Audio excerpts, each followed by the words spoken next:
복음은 우리에게 무엇을 하라고 요구하는 좋은 조언, 좋은 충고가 아닙니다. 복음은 우리를 위해 하나님이 행하신 일을 듣는 것입니다. 그래서 좋은 소식, 기쁜 소식이라고 우리가 말합니다. 그리고 그 소식을 듣지 못했거나 혹 듣고 받아들이지 못했다면 어쩔 수 없는 것이지만, 그 소식을 듣고 받아들이기로 한 사람에게는 마땅한 반응이 있을 수밖에 없는 것이 바로 이 복음입니다. 그렇죠? 소식을 들으면 마땅한 반응이 일어나는 것이 정상입니다. 그 반응을 예배라고 합니다. 수요일에 못 오신 분도 있기 때문에 잠시 설명을 드리면, 바울은 앞서 12장 1절에서 우리 몸을 하나님이 기뻐하시는 거룩한 산 제물로 드리는 것이 논리적이고 합리적이고 말이 되는 예배라고 말했습니다.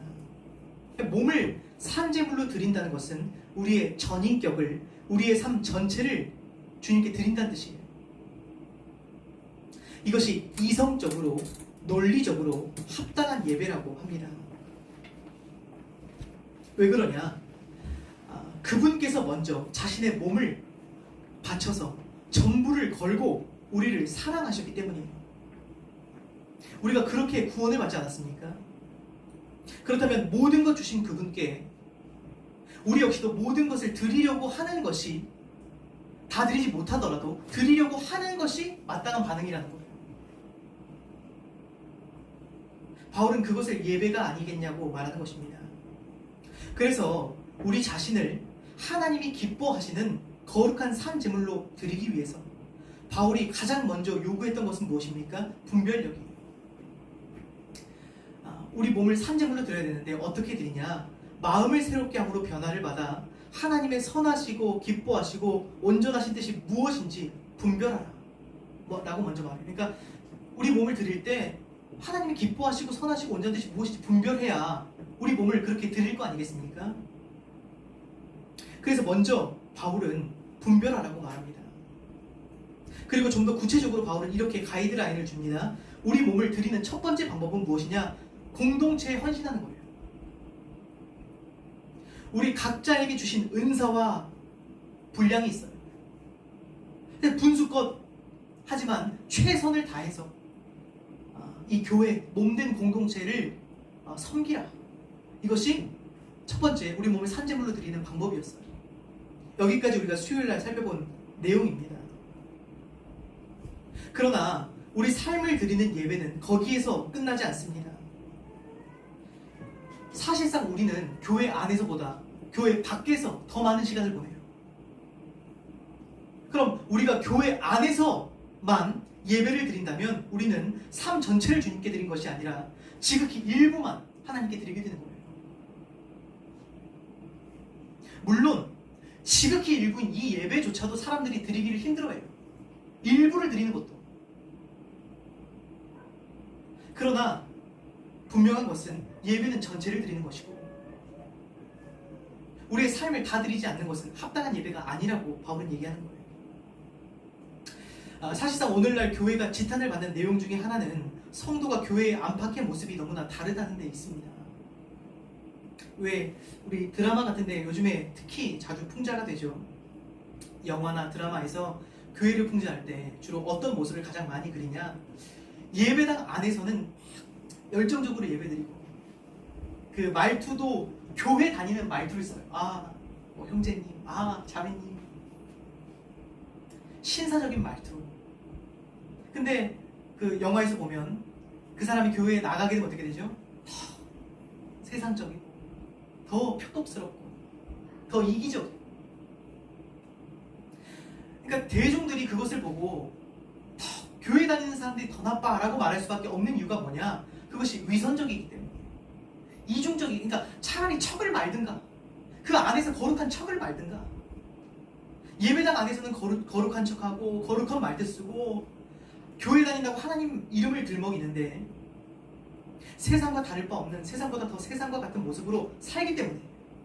그게 더 포인트인 거예요. 사람들이 더 나쁘다라고 말하는 포인트인 거예요. 교회에서는 그렇게 막 열정적으로 섬기는데 정작 가정은 내팽개치고 남편, 자녀 돌보지 않고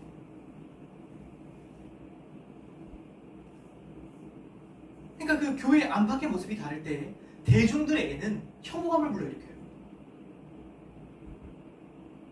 그러니까 무슨 말을 드리고 싶은 거냐? 교회 밖에서 예배가 안 되잖아요? 그럼 우리 교회 안에서 드리는 예배가 거룩하면 거룩할수록 더 가증스럽게 되는 거예요. 거룩한 척을 하면 할수록 밖에서 예배가 안 돼버리면 더 가증스러운 거예요. 왜냐면 그게 더 가짜거든요.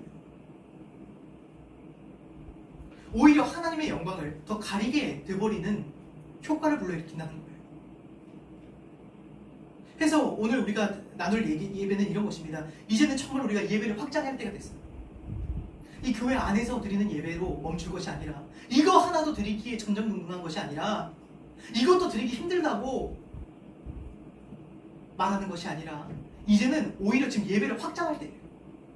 일부만 드리던 것을 이제는 전체로 드리기를 작정할 때입니다. 그래서 이제는 교회 안에서 예배드리고 내 의무를 다했다고 생각하는 것이 아니라 우리의 예배는 여기서 시작되는 것이지 끝나는 게 아니에요. 언젠가 말씀드렸죠. 그래서 미국의 어떤 교회는 그 축도를 안 한대요. 예배가 이제 시작되는 거니까. 축도로 예배를 마치겠습니다 하고 예배를 마치는 것이 아니라 목사님이 열린 결말로 끝낸다는 거예요. 자, 이제 예배가 시작됐습니다. 세상에 가서 예배자로 사십시오. 사실 저도 그렇게 예배하고 싶은 그 마음이 있어요. 저도 언젠가는 말씀 듣고 정말로 내가 말씀대로 살아보리라 라는 결단이 설 때까지 용기가 기도 중에 다시 한번 그 용기가 일어날 때까지 성도들이 충분히 기도하고 그리고 삶의 자리로 돌아가면 어떨까라는 상상을 하기도 합니다. 아무쪼록 오늘 우리는 그럼 어떻게 삶의 예배를 드려야 하는지 한번 살펴보도록 하겠습니다. 예배의 확장 한번 해보도록 하겠습니다. 14절 말씀 읽겠습니다. 시작.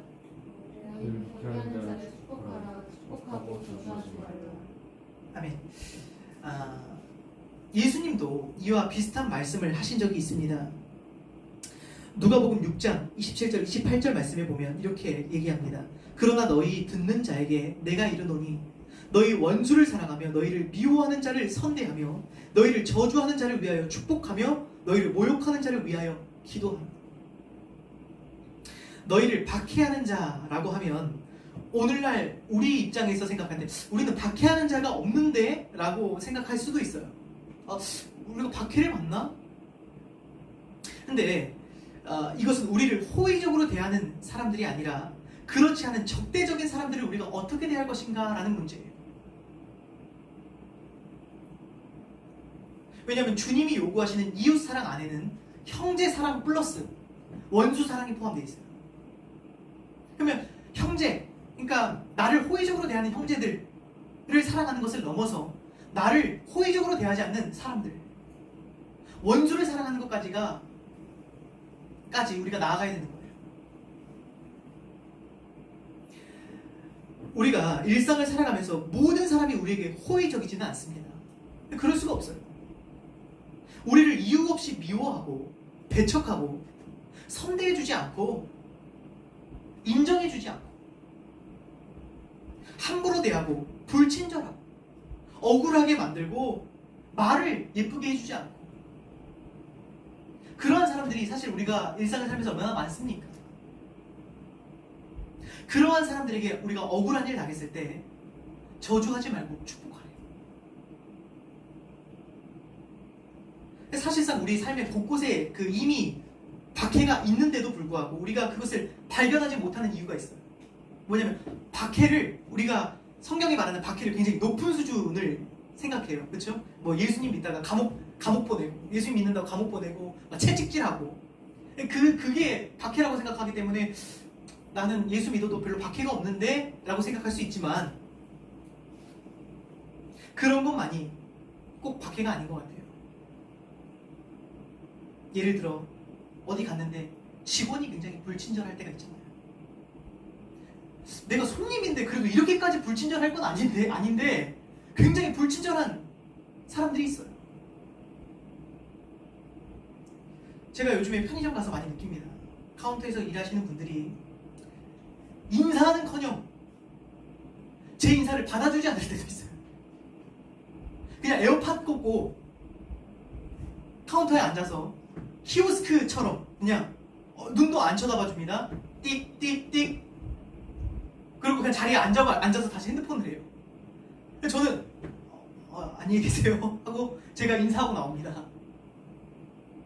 제가 지금 손님이라서 대접받고 싶은 것이 아니라 그래도 사람과 사람이 만나면 눈을 좀 마주쳐주고 최소한의 어떤 예의가 있을 텐데 이제는 뭐 그런 것도 기대해서는 안 되는 세상인 것 같아요.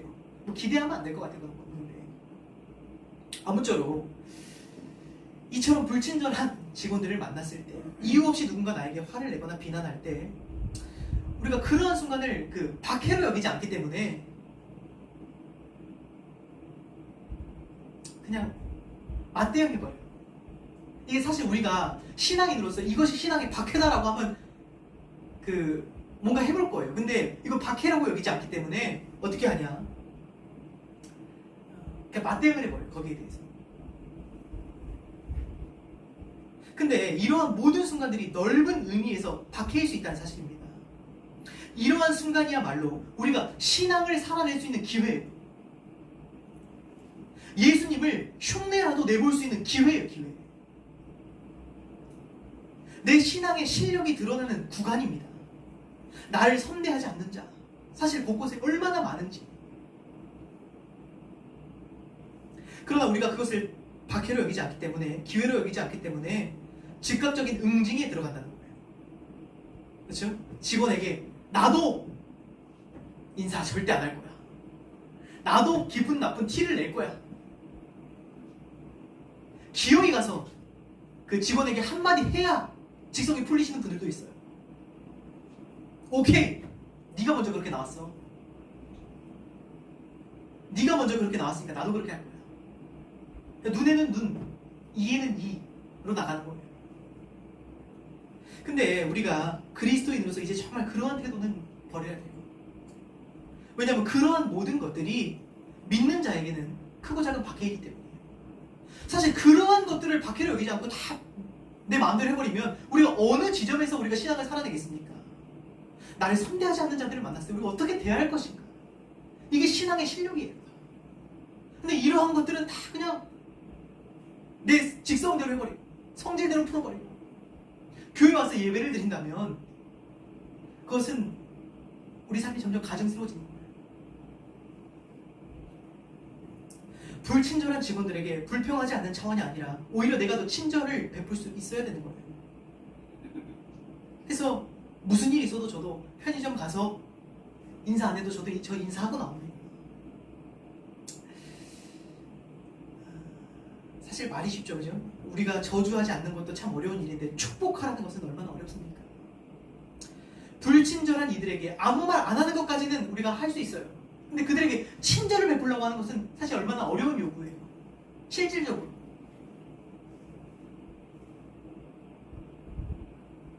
그래서 솔직히 말해서요, 우리가 그렇게 대한다고 해도 그 사람들이 뭔가 깨달을 수 있다고 생각하지도 않아요. 그렇죠? 우리가 그렇게 해도 별로 깨달을 것 같지도 않아요. 그러니까 우리가 더 해주고 싶지도 않아요. 그렇게.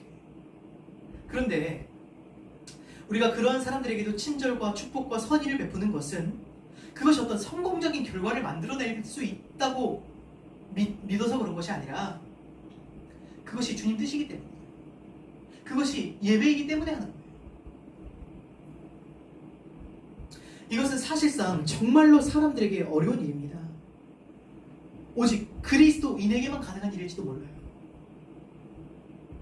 세상 사람들은 어떻죠? 나를 선대하는 사람들을 축복하고 사랑할 만한 사람들을 사랑합니다. 그런데 그리스도인은 선대하는 자들뿐만 아니라 박해하는 자들도 축복하고 사랑할 수 있는 존재입니다. 왜냐하면 그리스도께서 어떻게 하셨냐? 저주받아 마땅한 우리를 저주하지 않은 정도가 아니라 우리를 축복하셨기 때문에, 우리가 그런 은혜를 받았다면 우리도 그와 같이 하려고 애쓰는 것이 마땅하지 않냐? 저주받을 나는 축복을 받았는데 정작 나는 저주받을 자를 족족 저주한다면 그것은 합당하지 않겠냐라는 질문입니다. 더 살펴보겠습니다. 우리 15절 말씀 읽겠습니다. 15절 한번 읽어보겠습니다. 시작. 즐거운 자들과 함께 즐거워하고 웃는 자들과 함께 울라. 아멘. 더 나아가 이것은 공감의 영역입니다. 아시는 분들은 이미 아시겠지만 제가 인간적으로 정말 약한 부분 중에 하나예요. 그렇죠? 공감. 부끄럽지만 저는 이것이 그냥 제 지난 날에는 성품이라고 생각했습니다. 제가 원래 그냥 공감 능력이 좀 떨어지나 보다 라고 생각을 했어요. 근데 제 스스로를 가만히 연구해 봤습니다. 내가 왜 공감을 못하나 연구를 해봤어요, 스스로. 근데 제 자신을 연구해보고 내린 결과가 뭐냐? 이기적이에요. 제가 이기적에서 공감을 못하더라고요. 그러니까 제 기준에서 깊은 곳에 무슨 마음이 있냐? 남은 남인 거예요.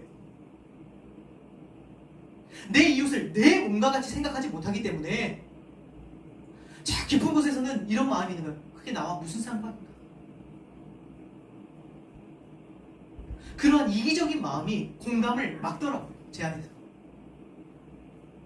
너의 즐거움은 어디까지나 너의 즐거움이고 너의 슬픔은 안타깝긴 하지만 어디까지나 너의 슬픔이고 그러한 이기적인 마음이 제 안에 있어요. 있더라고요. 뿐만 아니라 우리가 함께 즐거워하지 못하는 이유가 또 있습니다. 예로부터 우리나라에는 그런 말이 있죠. 사돈이 땅을 사면 배가 아프대. 그러니까 사람이 남이 잘 되는 것이 마냥 즐겁지가 않아요. 마냥 박수를 못 쳐주겠는 거예요. 예를 들어 내가 정말로 결혼이 간절히 하고 싶은데 누군가가 결혼을 하면 마음으로부터 진실된 박수를 못 쳐주는 거예요. 그냥 내 원이 있기 때문에. 내가 정말로 가지고 싶은 것을 내가 아닌 다른 사람이 가졌을 때 사람은 축하해주기가 굉장히 어려워요. 그런데 그리스도에는 가능합니다. 왜 가능하냐? 그리스도에는 그 목적과 기쁨이 그리스도께만 있기 때문이에요. 그리스도에는 더 이상 결혼이 목적이 아니에요. 그것이 내 기쁨의 원천이 아니에요. 어떤 돈이, 물질이 내 인생의 목적이나 기쁨이 아니에요. 해서 그리스도인만이 남의 잘됨을 진짜로 박수를 쳐줄 수가 있는 거예요. 아, 너 그거 진짜 잘됐다.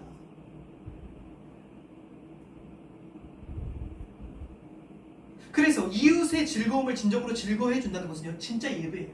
왜죠? 내가 진짜 그리스도로 즐거워하고 있는 거거든요.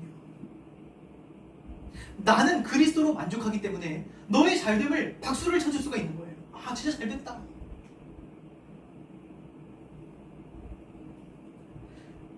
제 안에도 있는 것 같습니다. 마음껏 축하해주지 못하는 영역이 있어요. 제 안에. 그 발견이 돼요. 왜 그런가 가만히 생각해보면 그게 제 우상이에요. 저도 그런 것이 발견될 때마다 다시 한번 내려놓고 그리스도 한 분으로 만족하려고 노력하고 있어요. 그렇죠? 인간이니까 마음껏 축복해주지 못하는 영역이 있을 때 다시 한번 아니야. 그리스도로 만족하는 것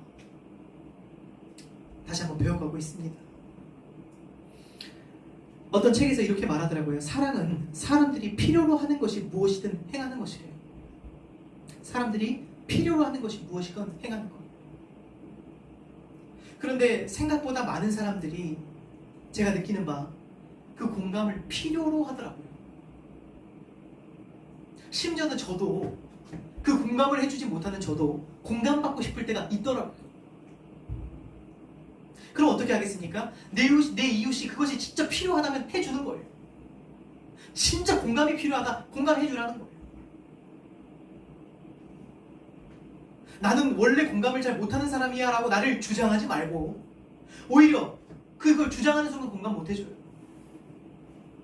필요하다면 내 감정을 희생시켜서라도 그가 필요한 공감을 해주래요. 예수님을 묵상해 봤어요. 예수님이 그러지 않으셨습니까? 우리 하나님이요, 하나님 되신 예수님이요, 저 높은 곳에 앉아서 피조물의 고통을 공감하지 못하시는 분이 아니세요. 피조물의 모습으로 직접 오셨고 그 연약함을 공감하셨어요. 히브리서 기자가 이렇게 말합니다. 우리에게 있는 대제사장은 우리의 연약함을 동정하지 못하실 리가 아니요, 모든 일에 우리와 똑같이 시험을 받으신 이로되 죄는 없으십니다. 그러므로 우리는 긍휼하심을 받고 때를 따라 돕는 은혜를 얻기 위하여 은혜 보좌 앞에 담대히 나아갈 수가 있대요. 그분이 실제로 낮아지셔서 공감하셨기 때문에 우리의 연약함을 동정하지 못하실 리가 아니래요. 그러니까 거기까지 우리 주님 우리를 공감하세요. 창조주시기 때문에 피조물을 공감하지 못하세요 라고 말할 수가 없는 거예요. 우리가. 그분 우리를 공감하시기 때문에. 하물며 창조주가 피조물을 공감했다면 피조물이 왜 피조물을 공감하지 못하겠습니까? 거룩하신 하나님께서 죄인을 공감하셨다, 이해하셨다면 왜 죄인이 죄인을 공감하지 못하겠냐는 거예요. 사실 해보면 해볼 수 있는 거예요. 이것은 다른 누가 아니라 제 자신에게 하는 얘기예요. 그래서 우리가 할 수 있다면 우리의 감정도 우리의 이웃을 향해 줄 수 있는 것, 이것이 예배인 것입니다. 16절 말씀 읽어보겠습니다. 16절 한번 읽겠습니다. 16절 말씀 읽겠습니다. 시작. 서로 마음을 같이 하며 내 마음을 두지 말고 눈에 낮은 데 처하며 스스로 죄 있는 지 하지 말라. 여기서 낮은 데 처하라 라는 것을 우리가 잘 아는 팀 켈러 목사님은 이렇게 설명했습니다. 여기서 낮은 데 처하라는 것이 무슨 뜻이냐, 낮고 천한 사람들과 함께 사귀는 것을 의미한대요. 이게 왜 중요하냐, 사람은 보통 우리의 필요에 따라 관계를 맺기 때문에, 그렇죠? 나의 필요에 따라 관계를 맺기 때문에 나보다 수준이 높은 사람과 관계를 맺고 싶어요. 기본적으로 내 사회적 지위나 평판이나 이미지나 어떤 필요에 의해서 높은 사람들, 고상한 사람들과 함께 하려는 습성이 있어요, 인간 안에. 그런데 그리스도인이라는 것은 나의 필요에 따라 관계를 맺는 존재가 아니라 남의 필요에 따라 관계를 맺거든요. 그게 낮은 데 처하는 거예요. 저 사람이 내 사업에 도움이 되니까 관계를 하는 게 아니라, 누가 나한테 필요하니까 관계를 하는 것이 아니라, 누가 나한테 내가 누구에게 필요하지? 를 집중해서 보는 사람이 그리스도인이에요. 그렇게 관계하는 거예요. 생각해 보잖아요. 그리스도께서 우리가 필요해서 이 땅에 오신 게 아니에요. 주님이 우리가 필요하기 때문에 이 땅에 오셨습니까? 아니에요. 우리가 그리스도가 필요하기 때문에 이 땅에 오셨어요. 그래서 예수님 당시에 사람들이 예수님을 이렇게 불렀습니다. 세리와 죄인들의 친구라. 세리와 죄인들의 친구라. 왜요? 그분의 어떤 평판과 이미지에 따라 관계를 맺은 게 아니에요. 사람들이 그렇게 생각하고 말고, 누가 예수님이 필요한가? 예수님 그거 생각하신 거예요. 누가 필요했죠? 죄인들에게 필요하셨어요. 세리에게 필요하셨어요. 그들과 관계하셨던 거예요. 우리도 그와 같아야 된다는 거예요. 내 필요가 아니라 다른 사람의 필요에 집중해서 관계를 하라는 것입니다. 누가 나에게 필요한가가 아니라 누구에게 내가 필요한가를 기준으로 관계를 이어가시는 저와 여러분이 되기를 간절히 바랍니다. 이것이 예배라는 거예요. 자, 이어서 보겠습니다. 17절부터 21절 말씀, 17절부터 21절까지의 말씀 우리 한번 읽어보겠습니다. 시작. 누구에게도 악을 악으로 갚지 말고 모든 사람 앞에서 선한 일을 도모하라. 할 수 있거든 너희로서는 모든 사람과 더불어 화목하라. 내 사랑하는 자들아, 너희가 친히 원수를 갚지 말고 하나님의 진노하심에 맡기라. 기록되었을 때 원수 갚는 것이 내게 있으니 내가 갚으리라고 주께서 말씀하시니라. 내 원수가 줄이거든 먹이고 목마르거든 마시게 하라. 그야말로 내가 숯불을 그 머리에 쌓아 놓으리라. 악에게 지지 말고 선으로 악을 이기라. 바울은 아무에게도 악으로 갚지 말고, 악에게 지지 말고 선으로 악을 이기라고 말합니다. 악을 악으로 갚는다는 것은 말 그대로 악이 원하는 대로 해주는 거예요. 결국에 악에게 지는 것입니다. 악에게 이기는 길은 악을 선으로 갚아버리는 거예요. 선을 행해버리는 거예요. 말 뉘앙스 느껴지십니까? 그러니까 선을 행해버려요. 악에게 지지 말고 선으로 갚아버려요. 어떤 사람들은 이렇게도 말합니다. 아, 저는 악을 악으로 갚지 않습니다. 저는 그렇게 하기 싫어서 그냥 그 사람을 안 봐요. 그것도 심판이고 보복이에요. 그렇죠? 여기서 말하는 것은 악을 악으로 갚지 말고 선으로 악을 갚아요. 이 말씀 뭐냐? 우리에게 상처 준 사람들에게도 적극적으로 관계하라는 거예요.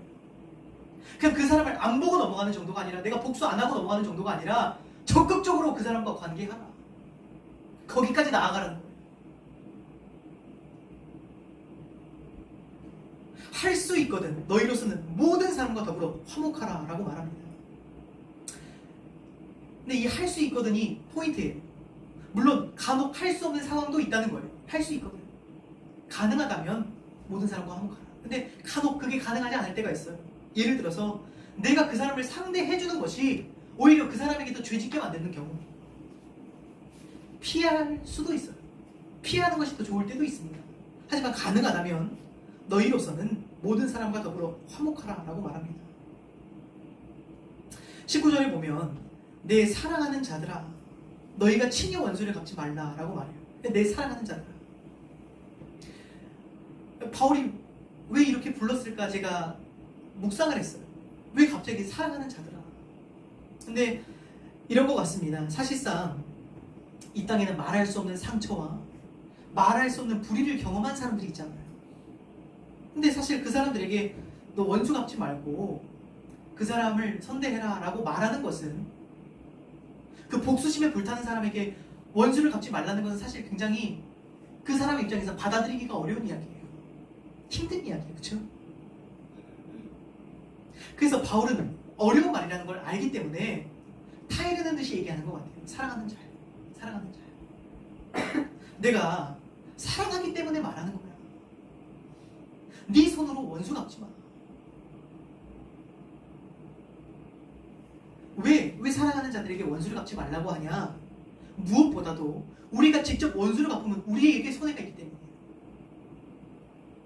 사실상 복수를 하는 사람은 남는 것이 없습니다.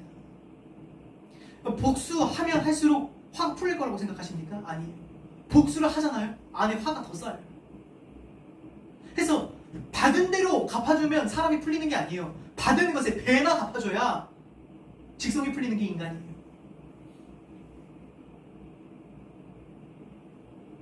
그렇게 많은 경우 복수하는 사람의 인생이 망가지는 경우가 거의 다반사예요.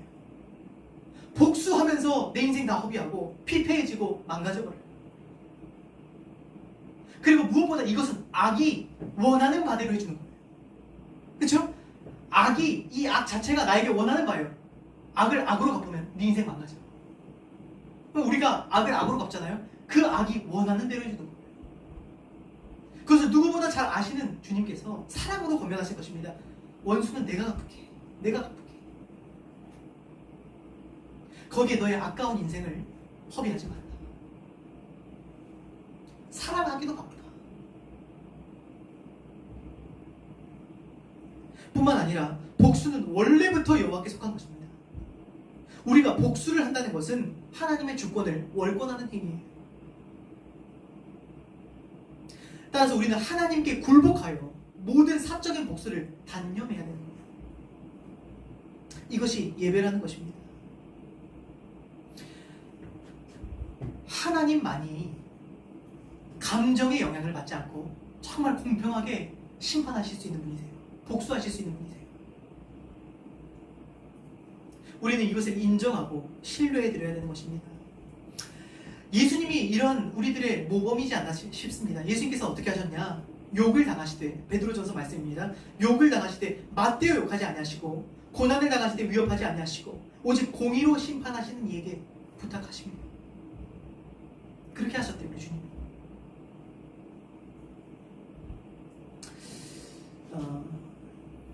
예전에 한 목사님이 하셨던 말씀 중에 이런 말씀이 기억이 납니다. 이 땅에는 우리가 상상할 수도 조차 없는 불의를 경험한 사람들이 있다고 합니다. 그 사람들에게 가서 우리가 이렇게 말한다면 어떻게 되겠습니까? 하나님이 너를 사랑하셔. 나는 지금 이해할 수 없는 일을 당했는데 야, 하나님이 너를 사랑하셔. 복음입니까? 이게 안 통한다는 거예요. 근데 복음은 하나님이 너를 사랑하셔 라는 메시지도 있지만 어떠한 메시지가 담겨있냐? 하나님이 너 대신에 복수하셔. 괜찮아. 하나님이 억울하지 않게 다 복수하셔. 그러한 메시지도 있다는 거예요. 그래서 이 복음은 완벽한 복음이에요. 누구에게나 복음인 거예요. 우리가 이것을 기억하고 원수 갚는 것을 우리 손으로 하지 않는 축복이 있기를 간절히 바랍니다.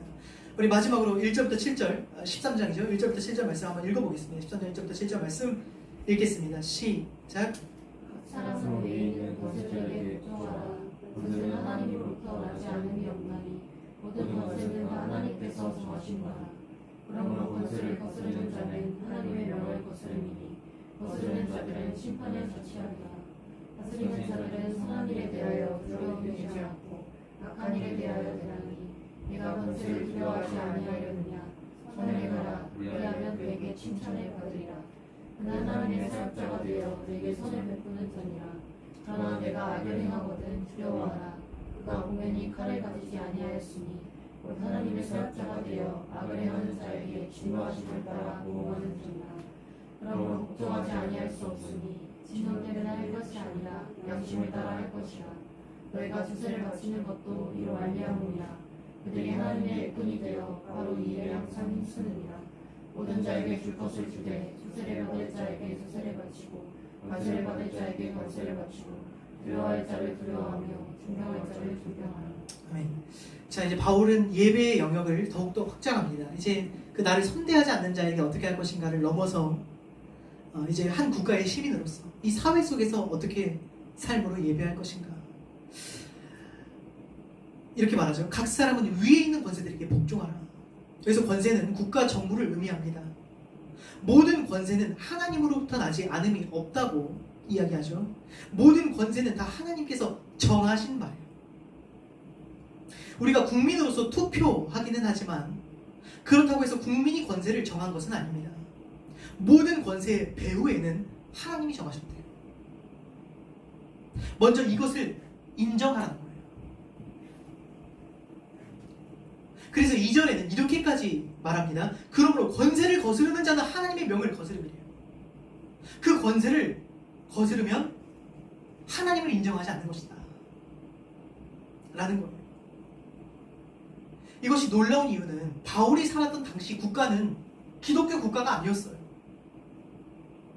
기독교에게 호의적인 국가가 아니었습니다.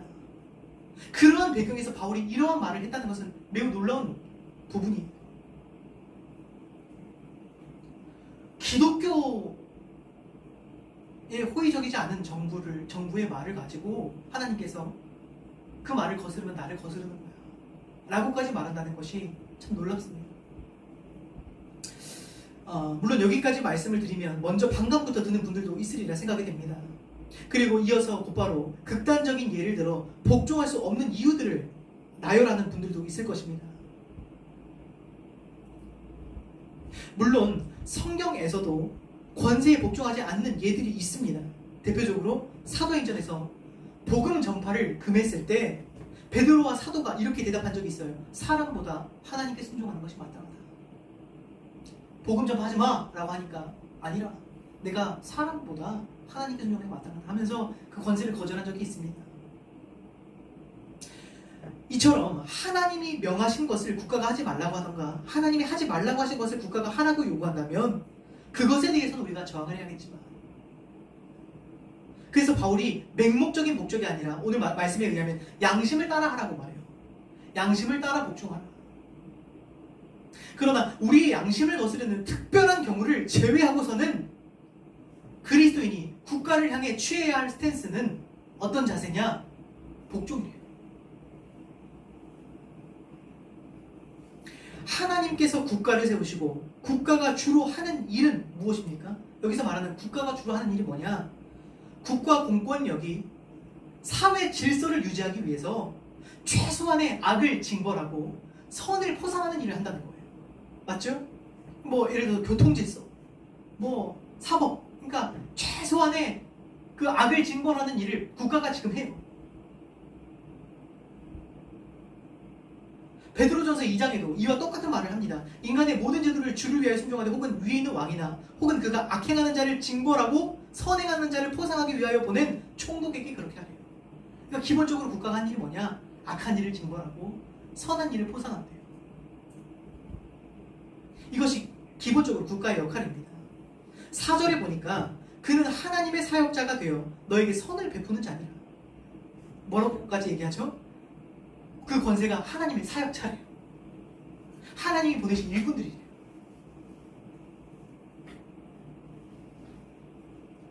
그러나 네가 악을 행하거든 그들을 두려워하라. 그가 공연히 칼을 가지지 아니하였으니, 공연히 권세를 가지지 않았다는 거예요. 공연히 칼을 가지지 않았으니 곧 하나님의 사역자가 되어 악을 행하는 자에게 진노하심을 따라 보응하는 자니라. 쉽게 말해서 사회에서 국가법 잘 따르라는 거예요. 그들이 공연히 칼을 가지지 않았다고 합니다. 앞서 바울이 우리에게 뭐라고 말했죠? 복수하지 말라고 했어요. 최종 심판을 주님께서 하실 것이기 때문에. 그러나 그럼에도 이 땅에서 어떻게 됩니까? 이 땅에서 하나님께서는 소수에게 칼자루를 주셨어요. 서로에게, 모든 사람에게 칼자루를 주고 서로 복수하라 라고 칼자루를 주시진 않았어요. 하지만 이 땅에서 최소한의 사회 질서가 유지되도록 최소한의 사람들에게 칼자루를 줬어요. 그게 누구냐? 국가 정부래요.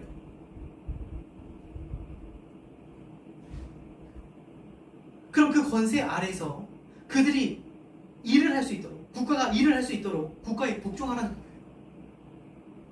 크리스천은 이 땅에서도 모범 시민으로서 칭찬받으라는 것입니다. 그렇죠? 이 사회에서 우리가 모범 시민이 되래요.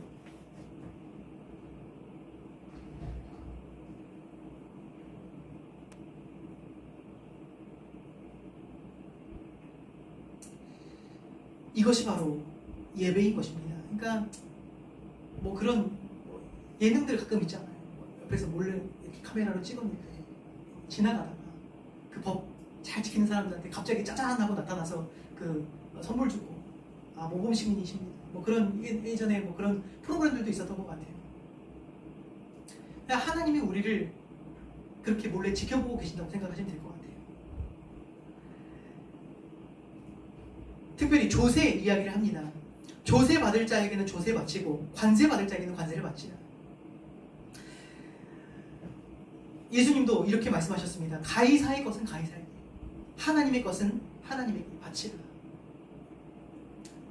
이것은 무슨 의미냐? 시민의 의무는 다하되 숭배하지는 말라는 거예요. 그렇죠? 가이사의 것은 가이사에게, 하나님의 것은 하나님에게.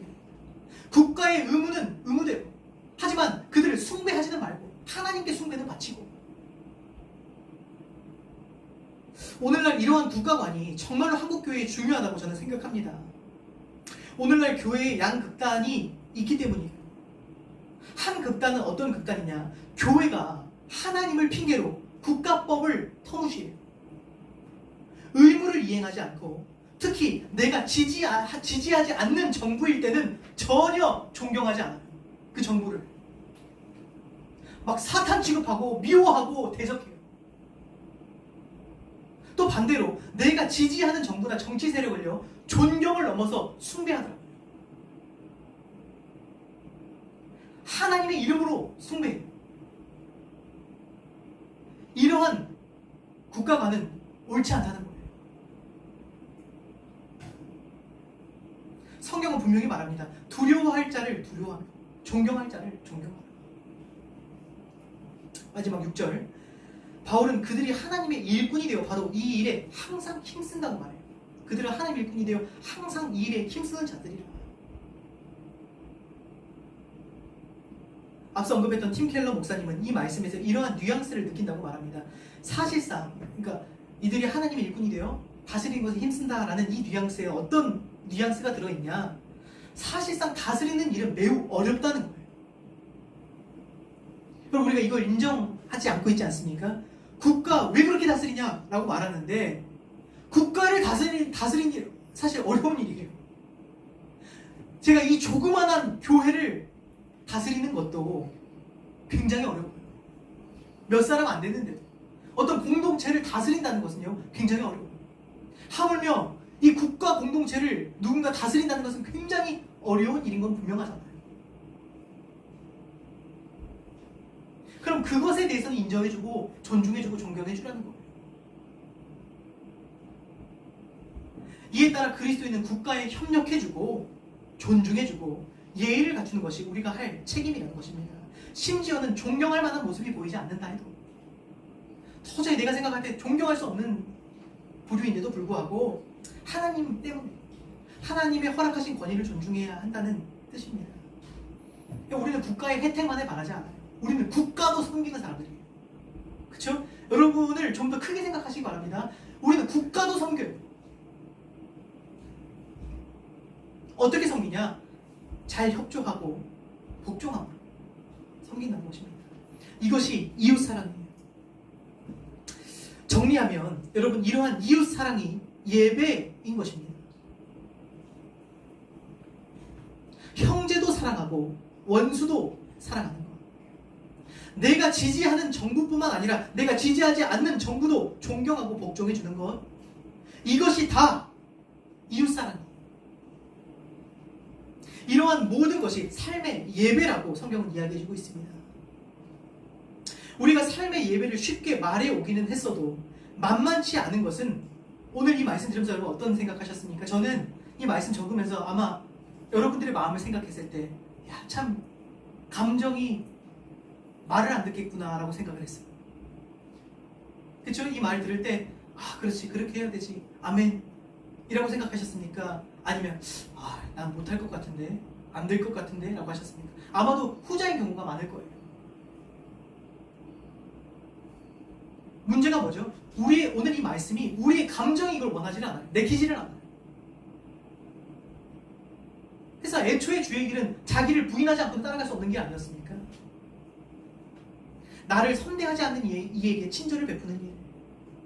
마음이 내키질 않아요.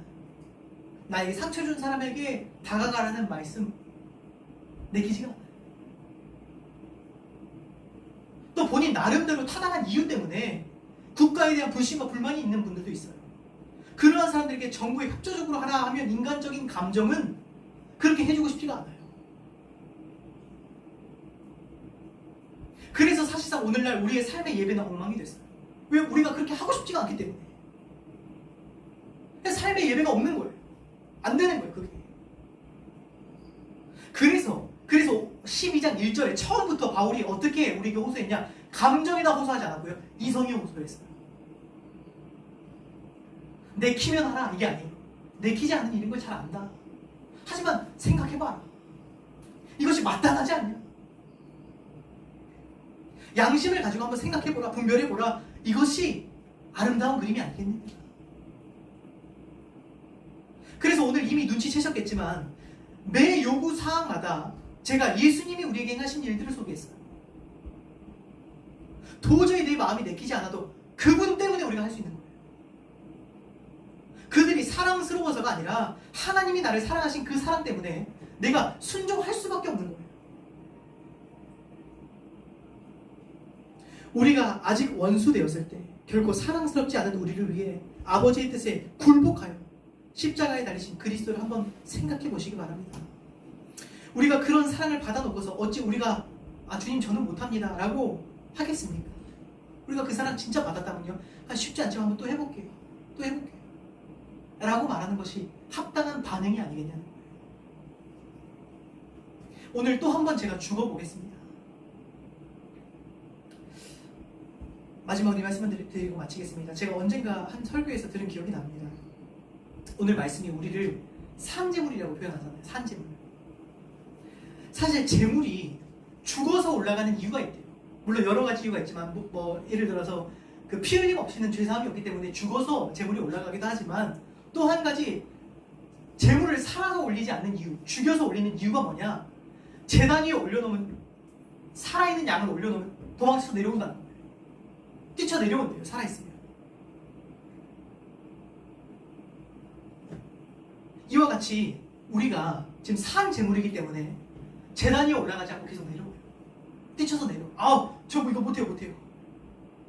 저 이거 못 해줍니다. 이것까지 못해요. 뛰쳐 내려와요. 산 재물이기 때문에. 근데 오늘 이 12장 말씀이 우리를 산 재물로 드린다는 것은 무슨 뜻이죠? 살아있지만 마치 죽은 것처럼 굴복하라는 거예요. 하나님께 굴복하라. 마치 털 깎는 자 앞에서 잠잠한 양같이 굴복하셨던 우리 주 예수 그리스도처럼. 굴복이 예배인 것입니다. 순종이 예배인 것입니다. 그래서 말합니다. 순종이 제사보다 낫대요. 순종이 제사보다 낫다. 예배는 내 삶을 그분 앞에 철저히 굴복하는 것입니다. 여러분, 누군가에게 굴복해야 된다는 죄가 아니라 하나님께 굴복하신 축복이 있기를 바랍니다. 우리는 누가 뭐라고 해도 순종하는 것의 종이 될 것입니다. 저와 여러분의 예배가 이 예배당 안에 갇힌 예배가 아니라 예배당 밖으로 널리 확장되기를 간절히 소망합니다. 우리 찬양 드리고 기도하겠습니다.